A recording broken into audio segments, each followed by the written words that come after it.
Καλησπέρα σας, Τετάρτη 27 σήμερα ο μήνας. 9:50 η ώρα που γράφετε το βίντεο αυτό. Διανύουμε την φάση των προημιτελικών στο Μαϊάμι. Μια φάση ιδιαίτερα ενδιαφέρουσα με τα σεταρίσματα έτσι όπως έχουν κάτσει και το tie break ξεκινάει. Ποιος θα το περίμενε ότι θα έφταναν στα προημιτελικά ο Τόμας Μάχακ, ο Τζάρι, ο Μαροζάν και ο Δημητρόφ. Καλά, για τον Δημητρόφ η αλήθεια είναι ότι το υποψιαζόμουν τουλάχιστον εγώ προσωπικά. Δεν ήμουν βέβαιος, αλλά κάτι μέτρωγε ότι θα φτάσει στα προημιτελικά ή τουλάχιστον θα πήγαινε πολύ καλά. Και είναι εξαιρετική η πορεία του μέχρι στιγμής. Βέβαια για αυτόν ήρθαν τα δύσκολα, μιας και τα πιο δύσκολα μάλλον, γιατί θα αναμετρηθεί με τον Αλκαράθ. Με έναν Αλκαράθ υπερφορμαρισμένο, γεμάτο όρεξη, πεινασμένο για ακόμα έναν τίτλο, και λήψη του Τζόκοβιτς δεν τον βλέπω να σταματάει εύκολα ο μικρός.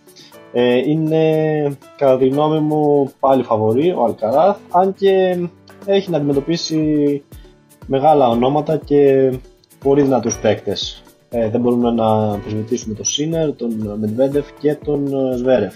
Ίσως ο Σβέρεφ λίγο λιγότερο.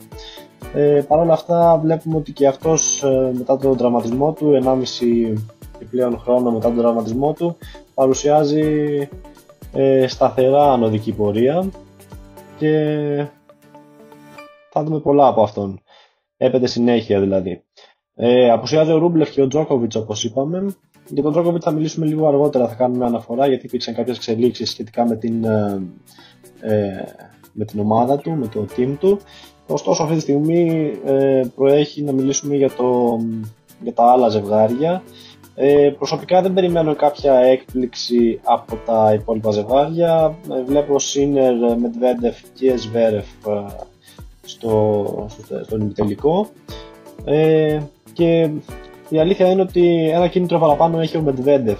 Μετά την πρόσφατη ήττα του στο Indian Wells, την προηγούμενη εβδομάδα για την ακρίβεια, από τον Αλκαράθ, θα επιδιώξει με νύχια και με δόντια να πάρει ρεβάνς και να πάρει και τους πόντους και τα χρήματα, και φυσικά να βάλει ένα stop στη μανία του Αλκαράθ, ο οποίος εξελίσσεται σαν τον μικρό Τζόκοβιτς.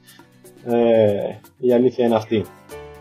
Έχει δηλαδή ένα παραπάνω κίνητρο από τους υπόλοιπους συμμετέχοντες της φάσης αυτής να κοντραριστεί για έναν τελικό. Τουλάχιστον να φτάσει στον τελικό και από εκεί και πέρα παίζεται, γιατί ο Αλκαράθ δεν είναι αντίπαλος ο οποίος μπορεί να τον πάρει οποιοσδήποτε ελαφρά την καρδία και να πει εντάξει μωρέ. Εντάξει μωρέ, ειδικά σε έναν τελικό τόσο υψηλού επίπεδου δεν υπάρχει. Καλό είναι εντωμεταξύ να θυμίσουμε ότι προηγούμενα μάτς μεταξύ Σίνερ και Μάχακ δεν υπάρχουν. Κάτι το οποίο θα έχει ενδιαφέρον να δούμε πώς θα αναμετρηθούν οι δύο για πρώτη φορά, και μάλιστα σε ένα τόσο σημαντικό μέρος του διαγωνισμού. Σε αντίθεση με το Μετβέντεφ, ο οποίος είχε χάσει από τον Τζάρι στην Βαρκελόνη το 2019 ή το 18 ή το 19. Οπότε έχει ιδιαίτερη σημασία το match του Μάχακ με το Σίνερ, γιατί θα είναι σαν παρθενική φορά μεταξύ των δύο. Και αυτή τη φορά μπορεί να μην είχαμε κάποια εισβολή μελισσών, ωστόσο τη διακοπή δεν την αποφύγαμε, διότι στο match της Σαζαλένκα υπήρξε διακοπή λόγω διακοπής ρεύματος, κάτι που προκάλεσε έτσι κύματα αντιδράσεων στο φιλοθεάμον κοινό, το οποίο αναγκάστηκε να περιμένει πολλές ώρες για να συνεχίσει ο αγώνας. Ωστόσο όλα καλό στο τέλος για την Αζαλέγκα, η οποία κέρδισε τη Γιούλια και προχώρησε στον επόμενο γύρο. Δυστυχώς η Σάκαρη αποκλείστηκε και αυτή. Ήταν μια πολύ καλή προσπάθειά της και απέδειξε ότι δεν έκαμψε το ηθικό της ήττα της στον τελικό. Αλλά δεν πειράζει, τένις είναι και το μπαλάκι γυρίζει.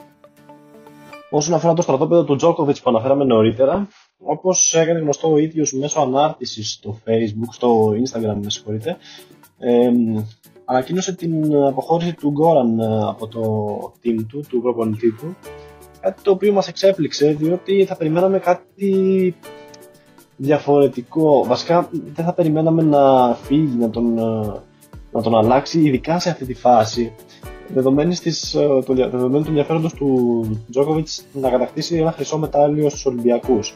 Είναι ένα τρόπαιο το οποίο δεν έχει πάρει ακόμα και μια αλλαγή σίγουρα σε ένα σχήμα το οποίο δουλεύει καλά, το οποίο ήταν αυτός και το team του, εν πάση περιπτώσει, μόνο έκπληξη μπορεί να προκαλέσει, καθότι σίγουρα αλλάζει τις βάσεις στις οποίες θα κινηθεί τώρα. Σίγουρα περιμένουμε να δούμε κάποια άλλη κίνηση στο επιτελείο του. Θα πρέπει να αντικατασταθεί με κάποιον ο οποίος θα μπορεί να προσφέρει τα μέγιστα, ειδικά σε αυτό το κρίσιμο σημείο για την καριέρα του Τζόκοβιτς.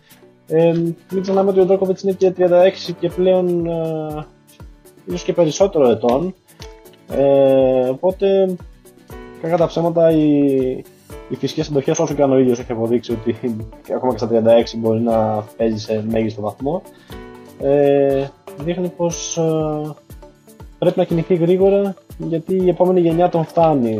Αν υποθέσουμε ότι 1, 2, 3 αθλητές θα υπάρξουν, θα ξεχωρίσουν τα επόμενα χρόνια, θα έχει πολύ σοβαρό ανταγωνισμό και το σώμα του σιγά σιγά αντικειμενικά θα τον προδώσει, όπως είναι αναμενόμενο λόγω της φοράς του χρόνου.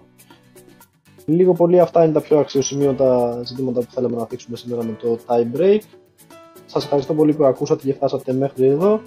Ραντεβού στο επόμενο βίντεο και αισθανθείτε άνετα να αφήσετε σχόλια ή να πείτε το οτιδήποτε σχετικά με τις εξελίξεις του τένις. Αν σας άρεσε, αν θέλετε κάντε ένα follow και ένα subscribe στο κανάλι και θα λέμε στο επόμενο βίντεο όπως είπα. Χαιρετώ.